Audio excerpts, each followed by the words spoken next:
Nous sommes aujourd'hui le dimanche 10 Adar Bet et nous sommes le 17 mars. Nous allons continuer le cours que nous avons commencé jeudi dernier à partir d'un Mahamar de Chassidut qui explique bien évidemment l'aspect profond, caché de la fête de Purim. En vérité, je viens de dire une bêtise parce que ce n'est pas un Mahamar qui explique toute la fête de Purim, mais encore moins ce que nous allons expliquer, car on ne peut prendre que quelques minuscules parties de ce Mahamar extraordinaire, immense, d'une profondeur inouïe. Mais malheureusement, nous n'avons que quelques cours et nous ne pouvons prendre que l'ombre de ce que le Rabbi explique. Et malgré tout, comme je le dis toujours, nous n'avons pas le devoir de terminer, mais nous avons au moins le devoir de commencer. Et ceux qui veulent et qui peuvent étudier ce Mahamar seul ou avec un maître qui pourra leur expliquer chaque partie de ce Mahamar, alors peut-être ils pourront se servir des quelques clés que je donne dans mes explications pour le comprendre mieux encore. Quoi qu'il en soit, je voulais juste répéter avant de commencer le cours que cette semaine, donc c'est la semaine de Purim, nous sommes très occupés. Il y aura cours donc aujourd'hui, ce matin, et demain le cours de chez K1, et mardi encore un cours, Be'ezrat Hashem, et après c'est fini parce que mercredi déjà on est la veille de Purim, et on rentre donc toute la fin de la semaine, qui serait une période de fête. La semaine prochaine, je serai absent, enfin je serai en Israël et très occupé, 24 heures sur 24, mais je serai absent devant l'écran parce que je reçois un groupe d'élèves Bnei Adam ici en Israël pour un long séminaire d'une semaine. Nous allons sillonner toute la terre d'Israël avec bien sûr la découverte d'endroits fabuleux et surtout des explications extraordinaires. Sur chaque endroit que nous allons visiter, nous allons rester 24 heures sur 24 ensemble pendant une semaine, du dimanche au dimanche. C'est le premier séminaire que nous organisons avec nos élèves Bnei Adam. Et Baruch Hashem, beaucoup de monde s'est inscrit pour ce premier séminaire. Et donc c'est un signe de réussite d'une certaine manière, et ça sera bien évidemment le premier d'une longue série, et nous continuerons tous les ans à organiser, peut-être même 2 fois par an, à organiser ce genre de séminaire. Donc quoi qu'il en soit, toute la semaine prochaine il n'y aura pas cours puisque je serai pris avec mes élèves ici en Israël. Alors on va commencer le Mahamar, et je veux juste bien évidemment un petit résumé. On avait expliqué que finalement dans cet exil et la situation qui précède le décret d'Aman de vouloir anéantir Israël, le peuple juif se trouvait dans un état d'exil intérieur, surtout intérieur extrêmement profond, au point qu'il n'était même plus conscient qu'il était en exil. Et nous avons commencé à expliquer ce que signifie dans le Mahamar le fait de ne même plus savoir que l'on est en exil, c'est-à-dire d'une certaine manière, comme on le voit clairement au début du texte de la Megillat Esther, le peuple juif dans cet exil de Perse, c'était très différent dans l'exil de Babylone, juste avant, mais dans l'exil de Perse, les Juifs finalement jouissaient d'une liberté, d'un bien-être matériel et spirituel énorme, ce qui fait que finalement ils avaient complètement oublié qu'ils étaient en exil. D'ailleurs, ces 2 exils, l'exil de Babylone et l'exil de Perse, sont le symbole de toutes les formes d'exil qu'Israël va traverser dans son histoire, des exils douloureux dont le modèle est Babylone, des exils très heureux dont le modèle est la Perse. Mais ce qui est extraordinaire, ce qui est absolument fabuleux, c'est que c'est précisément à la suite d'un exil doux et agréable que finalement se lève celui qui voudra nous anéantir. Et c'est malheureusement tellement plus précis que la science qu'il suffit d'ouvrir les yeux pour confirmer qu'effectivement la Torah ne s'est pas trompée. La montée du nazisme en Allemagne et les décrets d'Hitler de vouloir anéantir le peuple juif, toute cette période-là donc est précédée par des décennies d'un exil qui était devenu très très très doux, au point que finalement, et surtout les juifs allemands avaient complètement oublié qu'ils étaient en exil, en ce sens qu'ils s'assimilaient avec une telle facilité, avec une telle aisance, que si on leur avait dit qu'ils sont en exil et qu'il faut partir, et bien évidemment, ils auraient pris pour un fou furieux celui qui les aurait mis en garde, ou qui leur aurait dit que malgré tout, ils sont en exil et il faut qu'ils cherchent à quitter cet endroit. Parce que, comme on le sait, les quelques décennies qui ont précédé la Shoah, dans toute cette partie de l'Europe, mais surtout en Allemagne, plus que partout ailleurs, les Juifs bénéficiaient finalement d'une tolérance, d'une acceptation unique dans toute l'Europe. Et c'est vraiment le dernier endroit où ce serait attendu que puisse monter le nazisme. Malheureusement, tout était déjà écrit, tout était déjà prévu. Malheureusement, ça fait des siècles et des siècles qu'on étudie la Torah, mais malheureusement, on ne sait pas l'étudier. C'est-à-dire que quand la Torah nous transmet des enseignements d'une puissance, d'une véracité inimaginable, rares sont ceux qui les voient, même si on étudie énormément la Torah. Et c'est quelque chose d'absolument incompréhensible, comment depuis des millénaires le peuple juif revient sur les mêmes erreurs et n'apprend pas de l'histoire. Je ne parle même pas d'apprendre de la Torah, parce que tout est clair, tout est dit dans la Torah, mais apprendre de l'histoire. Et on voit aujourd'hui, encore une fois, après la Shoah, que tout recommence comme si rien ne s'était jamais passé. Les communautés juives aux États-Unis, les communautés juives en Europe, où finalement, heureux comme un juif en exil. Et c'est précisément dans ce genre de situation, heureux comme un juif en exil, que se préparent les pires catastrophes. Et tout ça, c'est le modèle, bien sûr, de ce qui se passe en Perse, puisque la Torah est le plan fondamental, plus précis encore que la science, le plan fondamental de toute l'histoire du monde et surtout de l'histoire du peuple juif. Sachez que quand tout va bien, c'est là que se préparent les pires des catastrophes. Et donc, c'est la situation, encore une fois, en Perse. C'est la raison pour laquelle le rabbi explique que l'expression « balayla ha'ou », c'est-à-dire que la nuit était complètement cachée.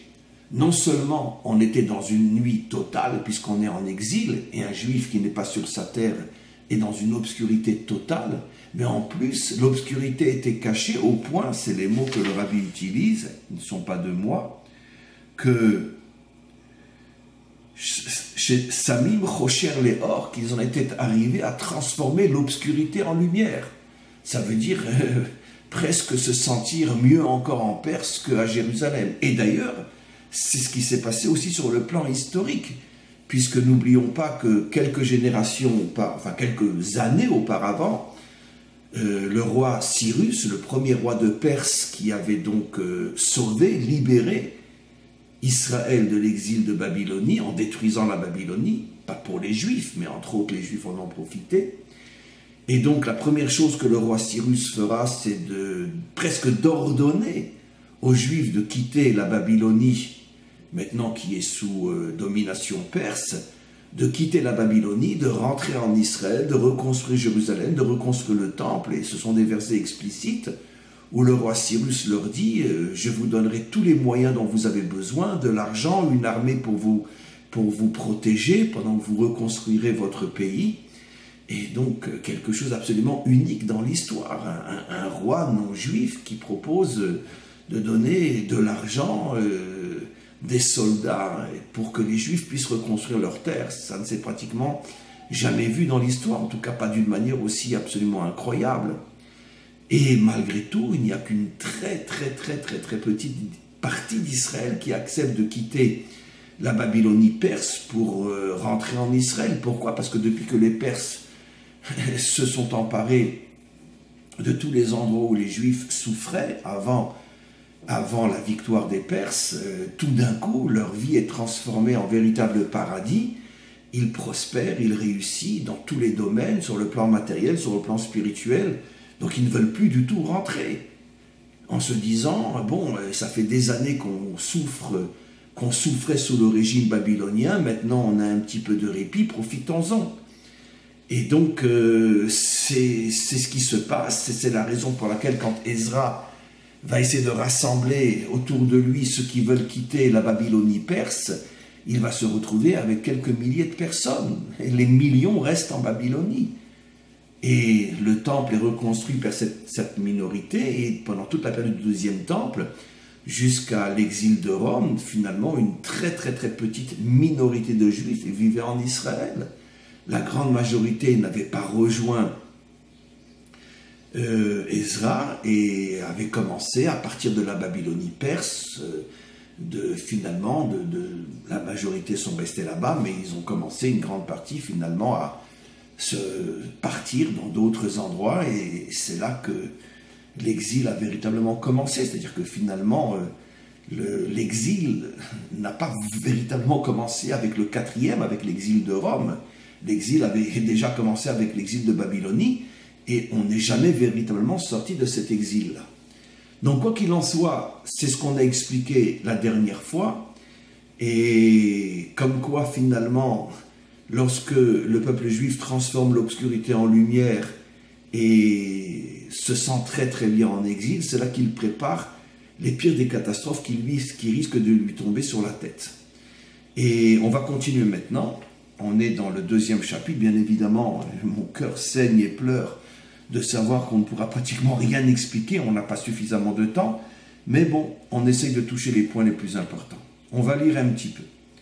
Umamshir de Mahamar, le Mahamar continue et dit, des Esheba Laila ou Nadeda Shnata Meler, Malko Shel Olam, qu'on a expliqué que tout était parti sur le verset qui dit que en cette nuit, le roi n'est pas arrivé à dormir. Et le roi fait allusion, bien évidemment, pas seulement à Achashverosh, mais au maître du monde, qui, d'une certaine manière, refusait de dormir. Il a cassé la nuit, d'une certaine manière, la nuit de l'exil. Je tiens juste à faire remarquer, parce que c'est très important, et on le verra encore une fois par la suite, qu'il n'est pas dit que le roi s'est réveillé, comme dans un autre verset qui dit « Iné lo yanun velo yishan ». Il ne dort pas, il ne somnole pas. Ou bien d'autres versets qui disent « Itoreri, itoreri, réveille-toi, réveille-toi », ou des versets qui disent clairement que le maître du monde se réveille pour qu'il puisse y avoir la délivrance. Ici, ce n'est pas le cas. Simplement, il est dit « Nodedo shnata meler », ça veut dire que finalement, il ne s'est pas laissé s'endormir, mais ça ne veut pas dire qu'il était véritablement éveillé. C'est très très important cette nuance-là, parce que même dans un autre verset qui dit « Iné lo yanud velo yishan », il ne dort pas. C'est vrai qu'il n'est pas dit non plus « il est éveillé », parce que l'éveil fait allusion à la délivrance, et le verset qui dit que Dieu ne dort pas fait aussi allusion au fait que Dieu nous protège pendant l'exil, et malgré tout on est en exil, mais là c'est encore un niveau en dessous. Nadeda shnata meler, tout le monde, celui qui comprend l'hébreu, comprend que ça veut dire que finalement il faisait tout pour ne pas s'endormir, mais ça ne veut pas dire qu'il ne dormait pas du tout, et encore moins qu'il était réveillé. Malgré tout, on a commencé à voir dans le précédent cours que c'était en soi un miracle fabuleux, parce que dans la mesure où le comportement d'Hachem en haut dépend de notre comportement à nous en bas, dans la mesure où nous on était complètement endormis au point de penser qu'on n'était pas endormi du tout, ça veut dire on était comme quelqu'un qui dort et qui rêve qu'il est éveillé et qui ne se rend même plus compte qu'il est en train de dormir et de rêver. Donc à partir du moment où Hachem a créé le monde avec des règles bien précises, que son comportement est directement lié au nôtre, si nous dormons au point de ne même plus sentir que nous dormons, comment lui en haut essaye de lutter contre le sommeil? D'ailleurs, on comprend pourquoi il essaye de lutter contre le sommeil, parce que normalement, il est lié aux propres règles qu'il a lui-même créées et gravées dans son monde. Et si vous dormez, je dors. Donc finalement, il doit faire un effort pour ne pas dormir. Évidemment, on comprend pourquoi, puisque le peuple juif est à quelques jours de sa première Shoah, dans la mesure où les décrets ont déjà été émis, que toute l'armée de Haman se prépare à détruire Israël. Israël continue à dormir comme si de rien n'était. On va voir quelque chose de fabuleux dans quelques instants. Et donc il faut qu'Hachem, finalement, s'il veut vraiment sauver son peuple, fasse quelque chose pour ne pas dormir lui aussi, sinon ça va être la catastrophe. Et où est le miracle, encore une fois? C'est que le fait qu'il se force à ne pas dormir va à l'encontre des règles que lui-même a fixées. Si vous dormez, je dors. Alors, bien évidemment, le Mahamar essaye d'expliquer, mais pourquoi finalement va-t-il à l'encontre des propres règles qu'il a lui-même fixées? Pourquoi fait-il un effort pour ne pas dormir, puisque en bas tout Israël dort? Alors là, le texte va dire quelque chose d'assez incompréhensible.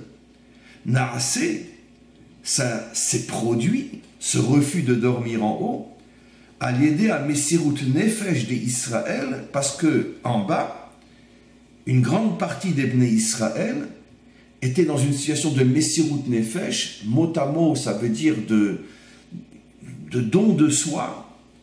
Ils étaient prêts à donner leur vie, mais Mesher Kol Hashana, depuis le début des décrets, depuis presque un an, et Vetsarir Lehavin. Alors, cette phrase est incompréhensible parce que c'est bien sûr quelque chose qui est tiré, une explication qui est tirée des maîtres d'Israël qui disent que depuis le décret, je vais expliquer bien sûr, depuis les décrets qu'Aman avait formulés, où clairement il avait annoncé la destruction d'Israël, une grande partie d'Israël s'était réunie autour de Mordechai, et Messirut Nefesh. Alors Messirut Nefesh, c'est très difficile à traduire, don de soi, c'est pas que ils avaient pris des armes et ils étaient prêts à se battre, puisque évidemment ils n'avaient ni armes ni possibilité de se battre, ni même possibilité de se protéger, et comme les Juifs pendant la Shoah. Donc c'est quoi cette Messirut Nefesh? Alors, il faut le comprendre sur un plan plus spirituel, que Mordechai est arrivé à réveiller, si j'ose dire, des milliers de Juifs et les a amenés à se renforcer dans la confiance en Dieu, surtout dans l'accomplissement encore plus rigoureux des commandements, dans l'étude de la Torah, dans la prière, et alors que, comme l'enseignent nos maîtres, parmi les décrets que Haman avait formulés, il y en avait un aussi qui interdisait le rassemblement des Juifs pour étudier la Torah ou pour prier ensemble ou pour accomplir ensemble les commandements. Et c'est dans ce domaine-là qu'on parle donc de Messirut Nefesh, de don de soi, parce qu'il savait qu'il se mettait en danger, parce que la police de Haman sillonnait tous les quartiers juifs pour voir si les synagogues étaient fermées, si les centres d'études étaient fermés, et ils ont vu tout le contraire. Ils ont vu que les Juifs ne tenaient absolument pas compte du décret qui les interdisait de se réunir pour prier, étudier la Torah et accomplir les commandements tous ensemble pour qu'il y ait plus de force, plus de motivation. Et donc les synagogues étaient pleines, les centres d'études étaient remplis, et les policiers rentraient, ils voyaient ce qui se passait, et les Juifs n'arrêtaient ni de prier ni d'étudier, en sachant que peut-être que c'était leur dernière prière ou leur dernière étude, parce que l'armée allait venir et les exterminer. Malgré tout, ça ne s'est pas produit, parce que comme Haman, d'une certaine manière, était pratiquement certain que de toute façon, à la date qu'il avait fixée, il allait exterminer tout le monde, bon, il n'avait pas envie de faire des actions ponctuelles dans cette synagogue ou dans ce centre d'études. Il s'est dit, de toute façon, je vais tous les liquider le même jour, le jour que j'ai fixé pour détruire toutes les communautés juives de Perse. Et donc, c'est vrai qu'il n'est pas intervenu avant, mais ça, les Juifs ne pouvaient pas savoir s'il va, oui, intervenir ou pas intervenir. Donc, à chaque fois que les Juifs se réunissaient dans une synagogue ou dans un centre d'études, ils savaient très bien qu'ils mettaient leur vie en danger. Et malgré tout, ils l'ont fait.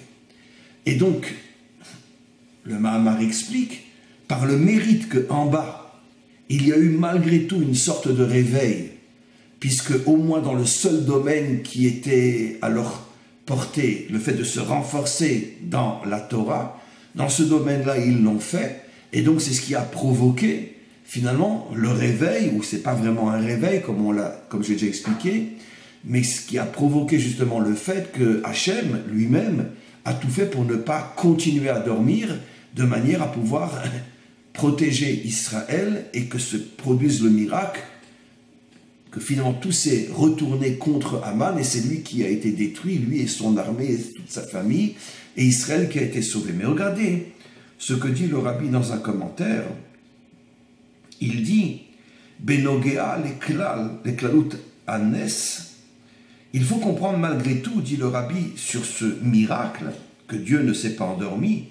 Yesh lomar, il faut quand même préciser, des misés chez Gam lachare anes des primayou begalut. N'oublions pas que même après le miracle qui s'est produit à Purim, cette retournation, ce retourner de situation où Israël finalement a détruit ses ennemis, malgré tout, Israël n'est pas sorti de l'exil. Après cela, la grande majorité des Juifs ont continué à vivre encore sous le joug perse, parce que justement c'était un joug très très agréable, à part cette période des décrets de Haman. Comme il est dit dans le Talmud, Arti avde Achashverosh Anan, nous avons continué finalement, même après cette victoire, où normalement Israël aurait dû se dire, mais puisqu'on a bénéficié d'un tel signe, d'un tel miracle, que finalement sans armes, sans force, sans rien, on est arrivé finalement à détruire le pire ennemi d'Israël qui avait avec lui le pouvoir, l'argent, l'armée, il avait tout, et tout s'est retourné contre lui. Normalement, après un tel miracle, les Juifs auraient dû se dire, bon ça va, on a compris, on s'en va. On rejoint nos frères qui déjà depuis quelques décennies, à l'époque de Ezra, sous le règne de Cyrus, ont déjà quitté l'exil pour essayer de reconstruire leur terre. Je dis bien essayer parce qu'à mesure où la grande majorité ne les a pas suivis, c'était très très difficile. Et surtout quand Cyrus a vu que finalement la grande majorité ne voulait pas quitter l'exil, ben, toutes ces promesses de donner de l'argent, de les aider avec... En les protégeant avec sa propre armée, bon, tout ça ne s'est pas vraiment réalisé, parce que finalement Cyrus se dit, mais bon, ben, s'ils veulent rester en exil, qu'ils restent en exil. Donc finalement, la communauté juive en Israël avait énormément de mal à s'en sortir, comme on le sait quand on lit le livre de Ezra ou de Néhémia. Et là, c'était l'occasion, donc quelques décennies après un miracle pareil, de se dire, ça va Hachem, on a compris, on a compris. On a compris que finalement... Les décrets d'Aman sont venus parce que justement on se sentait trop bien en exil et que maintenant que tu nous as sauvés, ça va, on ne va pas recommencer la même bêtise, on s'en va. Et malheureusement, c'est pas ce qui s'est passé. Et je dis toujours que la Torah est plus précise que la science parce que des siècles et des millénaires après, c'est encore une fois la même situation. Après la Shoah, une grande partie, même la majorité des Juifs restent encore en exil. Maintenant, depuis 70 ans, de plus en plus monte. Mais il y a encore pratiquement la moitié d'Israël qui est encore éparpillée un petit peu partout dans le monde. Et après la Shoah, et pendant de nombreuses décennies encore, de nombreuses années encore, la grande majorité était encore en exil. Et même en Allemagne. Vous avez une très grosse communauté juive à Berlin. C'est quelque chose que je n'arrive même pas à dire parce que je crois que je vais m'évanouir quand je le dis. Et fier d'être là-bas d'ailleurs. Il y avait récemment un article que j'ai lu où, bon je ne veux pas dire qui, quoi qu'est-ce, parce que je ne veux pas m'évanouir de douleur, mais bon, un article qui présentait les quelques plus belles synagogues dans le monde. L'une d'entre elles était la synagogue de Berlin, que les Juifs fièrement avaient construit et étaient fiers de l'avoir inaugurée avec différents ministres allemands qui étaient venus... parler, un petit peu s'excuser, en tout cas exprimer leur fierté de voir la communauté juive de Berlin non seulement fleurir, mais avoir même l'une des plus belles synagogues du monde. Je ne peux pas continuer à parler, parce que sincèrement, je suis en train de me décomposer à l'intérieur. Je ne peux pas, et je ne joue pas la comédie. Bref, on continue. Donc, c'est ce que nous disent nos maîtres. Arti avde Achashverosh Anan.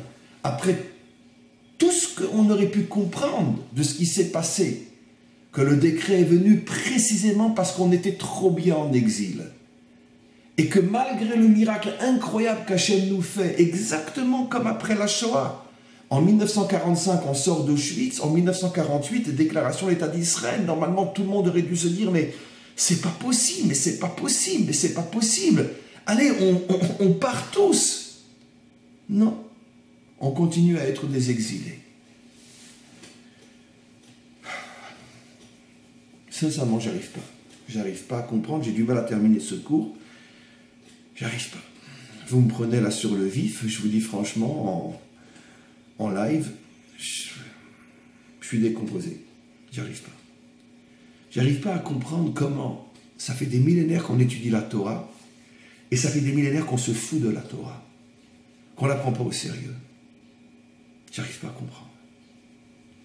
Et je parle bien sûr pas des Juifs qui sont éloignés de la Torah, parce qu'on ne peut rien leur reprocher. Je parle précisément de ceux qui l'étudient et qui se prétendent des rabbinim, des maîtres. Et j'arrive pas à comprendre comment ils arrivent à ce point à se foutre de la Torah. Quelle hypocrisie, quel mensonge. Et là, tout le monde est en train d'étudier les textes sur la fête de Pourim, et dans les communautés de France, des États-Unis ou partout ailleurs, on explique la fête de Pourim. On se fout du bon Dieu, on se fout de la Torah, on se fout du peuple juif. Parce que ce qu'il faut dire, personne ne le dit. Et on continue cette hypocrisie qui met notre peuple en danger de génération en génération. Et c'est ce qui s'est passé. Et c'est ce qui s'est passé. Un miracle incroyable, et on continue à vivre en Perse. On continue à voir ce que dit le rabbi. Mouchar, de là on comprend. Shegam, tu comprends de là, dit le rabbi, que même si c'est vrai que pendant 1 an, ils étaient prêts à donner leur vie pour la Torah, ça ne les a pas sortis du sommeil. Ils ont continué à dormir, même lorsqu'ils étaient dans cette situation d'être prêts à donner leur vie pour la Torah. Qu'est-ce que le rabbi ici explique? C'est quelque chose de fabuleux.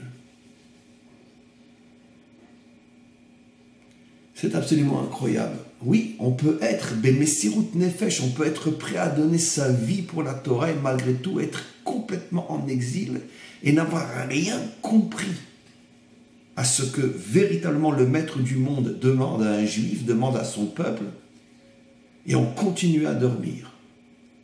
Pourtant, je suis prêt à donner ma vie pour la Torah. Non, tu continues à dormir. Ce n'est pas de moi, je le répète. C'est pas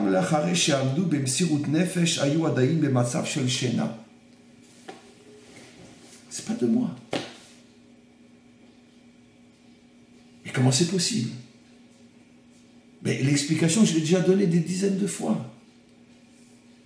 On peut effectivement être prêt à donner sa vie pour la Torah en exil, mais continuer à être un juif de l'exil et n'avoir rien compris à la véritable mission d'un juif et au véritable message de la Torah. C'est-à-dire qu'en vérité, tu n'étais pas prêt à donner ta vie pour la Torah, tu étais prêt à donner ta vie pour la religion juive, mais pas pour la Torah, pour la religion juive. Oui. Quand il y a eu les conflits terribles, sanglants entre les catholiques et les protestants, des milliers de protestants ont donné leur vie pour leur foi. Partout dans le monde, lorsque une religion est attaquée par la majorité et qu'elle est minoritaire, et ce n'est pas seulement la religion juive, on a vu dans toute l'histoire des croyants être prêts à donner leur vie pour leur foi, même pour leurs idées politiques, pas seulement pour leur foi. Bien évidemment. Dans toute l'histoire, et ce n'est pas spécifiquement juif, un homme sincère qui croit en ce qu'il croit est prêt à donner sa vie pour ce qu'il croit. C'est vrai pour la foi, c'est vrai pour les idéaux politiques. Martin Luther King n'a pas donné sa vie pour sauver la population noire, qui était opprimé, qui était humilié.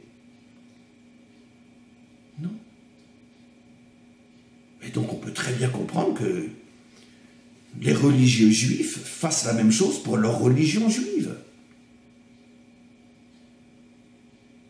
Mais ça n'a rien à voir avec la véritable prise de conscience de ce que c'est la Torah. La Torah n'est pas une religion. La première parole qu'Hachem adresse à Abraham, c'est « va vers la terre que je t'indiquerai ». Comme je l'expliquais déjà dans des dizaines de cours, lorsque Hachem s'adresse à Moshe, le premier libérateur, et il lui dit ce qu'il faudra dire aux enfants d'Israël, il ne lui parle jamais, jamais, jamais, jamais, jamais, jamais du don de la Torah. La seule chose explicite qu'il lui dit, va dire aux enfants d'Israël que je vais accomplir la promesse faite au Père, je vais faire de vous une nation sur sa terre.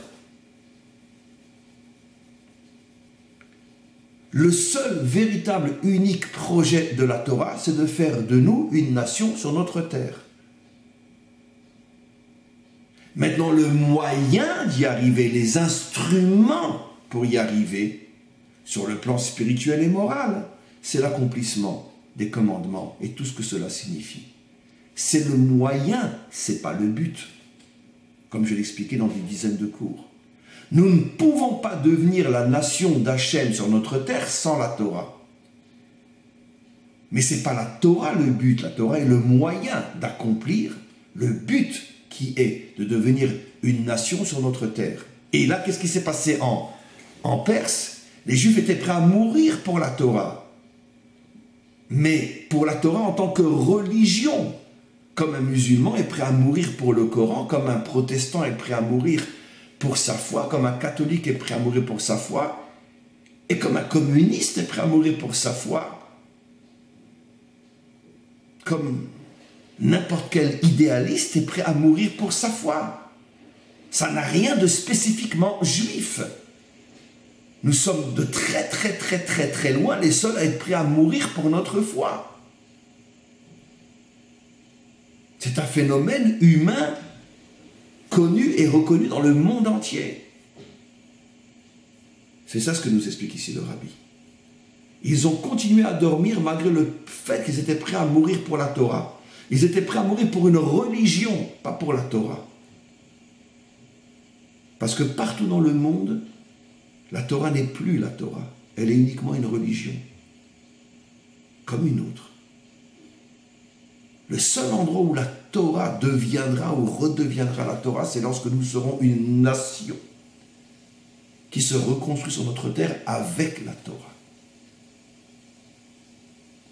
Mais en dehors de notre terre, ça ne peut être au plus qu'une religion.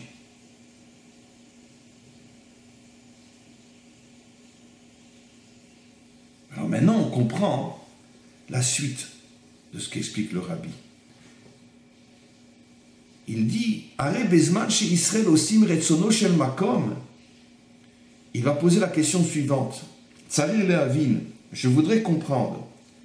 Are bezman chez Israël osim retsono shel makom. On a un principe fondamental quand Israël fait la volonté d'Hachem. Il est dit, Ine lo yanun velo yishan. Alors Hachem cesse complètement de dormir. Et puisqu'on vient de dire que les Juifs étaient prêts à donner leur vie pour la religion juive, pourquoi on en fait tout un plat et on dit il y a eu un miracle, Hachem a refusé de dormir cette nuit-là? C'est incroyable ce que le Rabbi cache derrière ces questions et ces enseignements. Le Rabbi ici donne la réponse à sa manière, à ce que j'ai expliqué. Ou plutôt, ce que j'ai expliqué, c'est bien évidemment parce que j'ai compris ce qu'il dit. Il dit, pourquoi on dit que c'est un miracle, c'est absolument incroyable au point d'élever la voix quand on dit ce verset, quand on lit la Megillah le soir et le matin de Purim. On en fait tout un plat. Mais le Rabbi dit, mais attends, je ne comprends pas, mais si vraiment ils étaient prêts à donner leur vie pour la Torah, c'est normal que Hachem les a sauvés. Il n'y a rien d'extraordinaire. De la même manière qu'il y a un principe fondamental que le maître du monde a fixé dans la création du monde, c'est que selon votre comportement, je me comporte, dans le bien comme dans le mal. Si vous dormez, je dors, si vous vous réveillez, je me réveille. Donc, ce n'est pas un miracle, dit le Rabbi. C'est clairement ces mots. Il dit, Maouanes, pourquoi parle-t-on de miracle? Ce n'est pas un miracle. Ça fait partie des règles que le maître du monde a fixées dans la création de son monde. Ce n'est pas un miracle lorsque tu lâches une pierre, qu'elle tombe vers le bas. C'est pas un miracle quand tu mets ta main dans l'eau qu'elle est mouillée, quand tu mets ta main dans le feu qu'elle est brûlée. C'est pas un miracle. De la même manière, dit le Rabbi, c'est pas un miracle que Hachem nous sauve lorsqu'on est méritant. Alors où est le miracle? Alors on a commencé à l'expliquer en lisant ce petit paragraphe qui est en dessous du texte où le Rabbi précise certaines notions. Il dit parce que la preuve que c'était pas véritablement, ils n'ont pas véritablement fait la volonté d'Hachem. Ils étaient prêts à mourir pour leur foi, pour leur religion.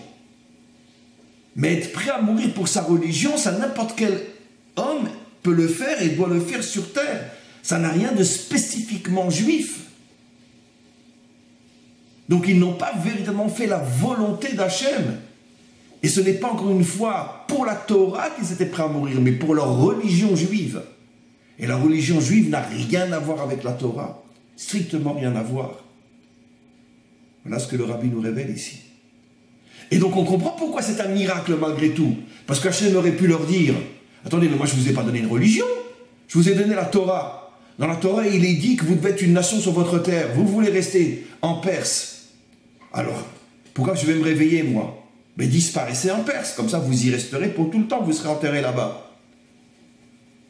Donc le fait que malgré tout Hachem, lui, a refusé de continuer à dormir alors que eux dormaient, c'est ça le véritable miracle, dit le Rabbi. Extraordinaire. Extraordinaire. Qui comprend et qui enseigne la fête de Purim de cette manière-là? La grande majorité de ceux qui essayent de comprendre ce qui s'est passé passent complètement à côté du véritable message de cette fête. Et la preuve, c'est que des milliers de communautés vont fêter Purim partout dans le monde et personne ne va se rendre compte là-bas qu'ils sont en train vraiment de porter un masque. Alors là, vraiment, on comprend pourquoi on porte des masques à Purim. C'est un judaïsme masqué, complètement masqué, qui n'a rien de vrai. C'est incroyable.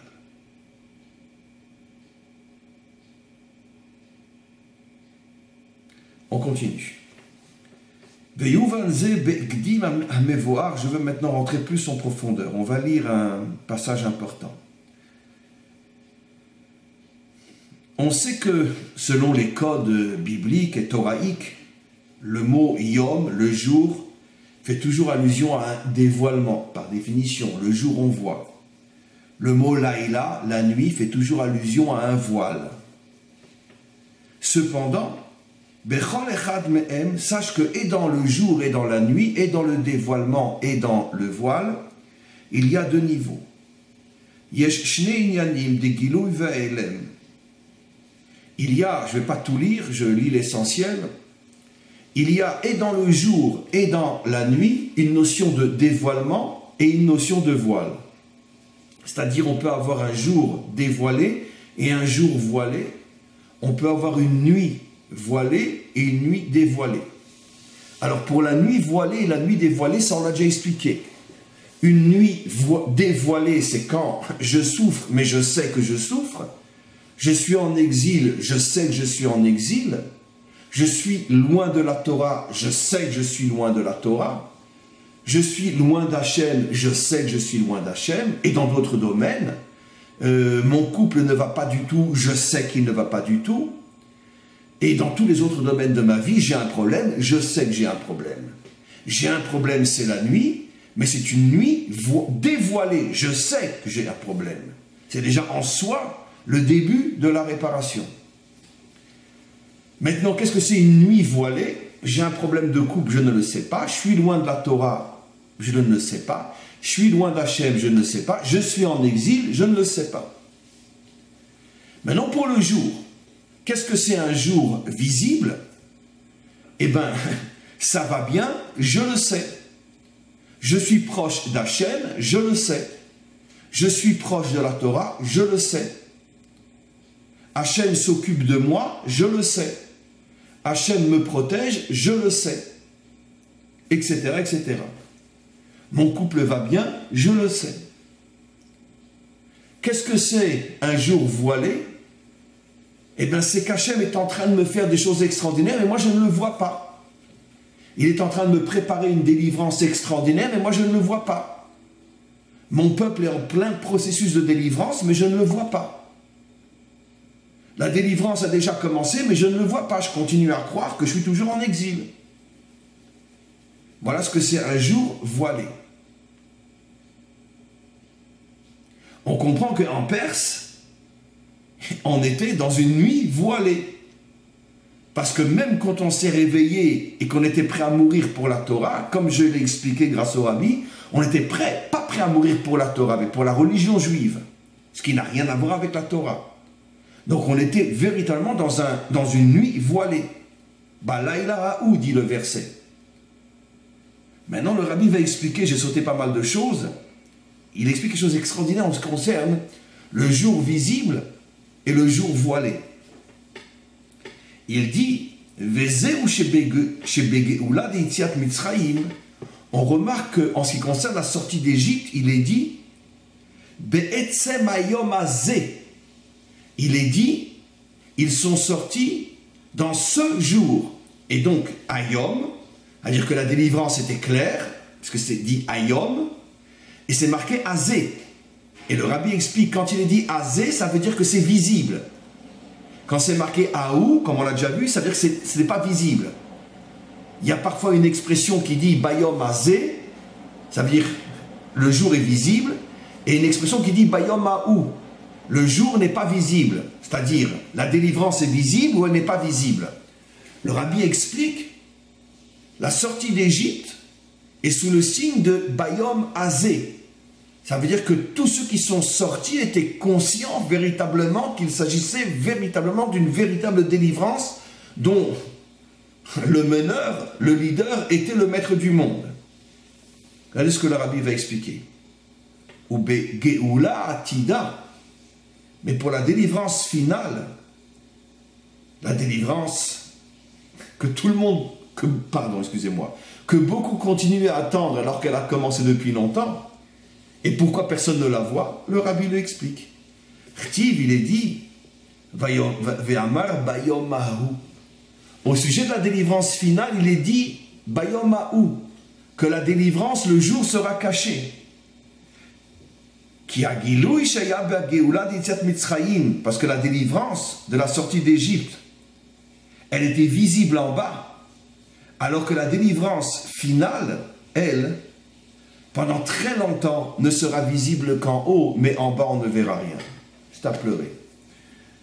C'est à pleurer comment le Rabbi ici dévoile des choses qui sont d'une actualité qui est plus brûlante que le feu, d'une précision qui est plus précise que la science. C'est absolument incroyable. Jusqu'à aujourd'hui, effectivement, nombreux sont ceux qui continuent à attendre le Mashiach. Et surtout qui continuent à penser que rien n'a commencé. Alors que ça fait des décennies que la délivrance non seulement a commencé, mais qu'on est aujourd'hui dans les phases les plus avancées et les plus proches du dévoilement final. Mais nombreux sont ceux qui continuent à attendre que le Mashiach vienne et commence la délivrance. Le Rabbi nous prévient, sache que la délivrance finale se fera sur le modèle de Bayom Mahu. Le jour sera là, mais personne ne le verra. Ou seuls ceux qui sont vraiment méritants le verront. Ceux qui sont capables de déchirer le voile le verront. Mais les autres continueront à dire l'an prochain à Jérusalem. Voilà ce que le Rabbi explique ici. Je tiens juste à préciser quelque chose d'absolument important. Sur le personnage du Rabbi lui-même, il y a tellement de questions qui, d'une certaine manière, contredisent des enseignements incroyables tels que je les explique. Le Rabbi lui-même n'est jamais monté en Israël. Pourquoi? Il y a des réponses extraordinaires à cela. Mais j'ai volontairement pas envie d'y répondre. Je n'ai pas envie de faire ce cadeau.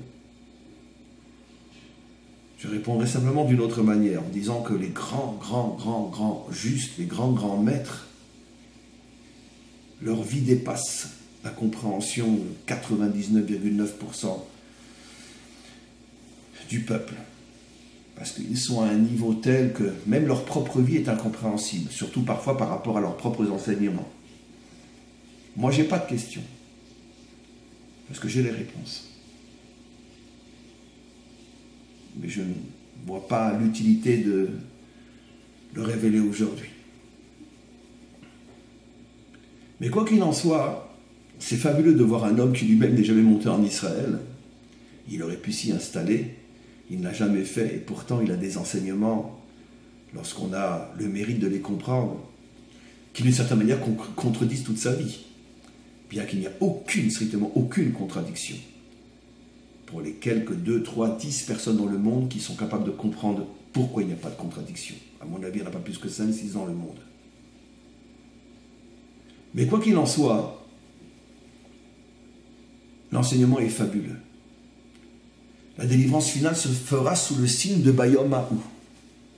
La délivrance sera là, elle sera déjà fortement entamée, mais personne ne le verra. Ou rares sont ceux qui le verront. J'ai déjà expliqué dans de nombreux cours pourquoi. Je n'ai pas envie de le répéter aujourd'hui. J'ai déjà expliqué pourquoi il fallait absolument que, jusqu'au dernier moment où on ne pourra plus l'empêcher, tout sera voilé. Il fallait que ça soit voilé. De toute façon, tout l'avènement messianique est voilé, puisqu'il passe par des chemins incompréhensibles, comme je l'ai déjà expliqué dans de nombreux cours. Mais on comprend donc pourquoi finalement la délivrance finale s'appelle Bayom Ha'ou. Le jour sera là, mais rares sont ceux qui le verront. Et l'exil en Perse s'appelait Balayla Ha'ou. C'était la nuit et personne ne la voyait. Ça veut dire que là, la délivrance finale, on parle d'un jour que personne ne voit, enfin que rares sont ceux qui voient que c'est le jour. Et dans l'exil de Perse, on parle de la nuit et rares sont ceux qui voient que c'est la nuit. Ce sont les deux extrêmes finalement. Mais d'un autre côté, comme l'explique le Rabbi dans la suite de ce Mahamar, quand on est dans une situation de Ha'ou, qu'il y a un voile, c'est là que finalement la lumière cachée est la plus grande. Parce que même dans Laïla Ha'ou, qui était la situation en Perse, la lumière était tellement cachée que les Juifs ne savaient même pas qu'ils étaient en exil, comme on l'a expliqué pendant ce cours. Mais la lumière était fabuleuse, parce que plus le voile est grand dans ce monde, plus la lumière est énorme. C'est aussi l'une des raisons de l'explosion de joie qu'il y a à Purim, qui dépasse l'entendement. Parce que tout d'un coup, il y a eu comme une sorte de rayon qui a traversé le voile, rayon de cette lumière infinie qui a traversé le voile, et les Juifs ont ressenti une explosion de joie inimaginable. Plus la chose est voilée, et plus elle cache une lumière inimaginable. Le Rabbi explique dans ce Mahamar, plus loin, comme je l'ai expliqué déjà au nom du Baal HaTanya dans différents cours, qu'en vérité l'obscurité n'existe pas, c'est simplement une lumière qui est trop forte et qui nous aveugle. Plus la lumière est forte, plus elle nous aveugle et plus on a l'impression d'être dans l'obscurité. Mais la notion d'obscurité n'existe pas, dans le sens profond du terme. C'est ou une lumière que tu vois ou une lumière qui t'aveugle. Et donc précisément lorsqu'on est dans une situation où à nos yeux on ne voit rien, c'est précisément là que se prépare une lumière inimaginable. C'est ce qui s'est passé encore une fois à Purim, l'explosion inimaginable de joie. Et c'est ce qui se passe et se prépare au moment de la délivrance finale, où précisément parce que nombreux sont ceux qui ne voient rien, parce qu'ils sont complètement aveuglés par une lumière inimaginable, et seule une poignée de méritants arrive à comprendre qu'on est déjà dans les phases les plus avancées de la délivrance finale, et que bientôt le dévoilement visible va se faire. Voilà, encore un cours d'une importance extrême, au plus profond de moi j'espère, et c'est le but unique de ce genre de cours, que ce cours arrivera à réveiller quelques juifs qui sont encore perdus dans la nuit de l'exil et qui ne se rendent même pas compte à quel point ils sont perdus, surtout si tout va bien sur le plan matériel, sur le plan spirituel. C'est précisément ces juifs qui sont le plus en danger parce qu'ils n'ont aucune raison de se sentir en exil. Que le maître du monde fasse que encore et encore et encore et encore, un autre va pouvoir se réveiller, réveiller encore un autre et encore un autre et encore un autre. Que le Maître du monde nous protège des décrets d'Aman et que nous puissions très bientôt tous ensemble voir la délivrance finale. Amen. Vecheni Ratson.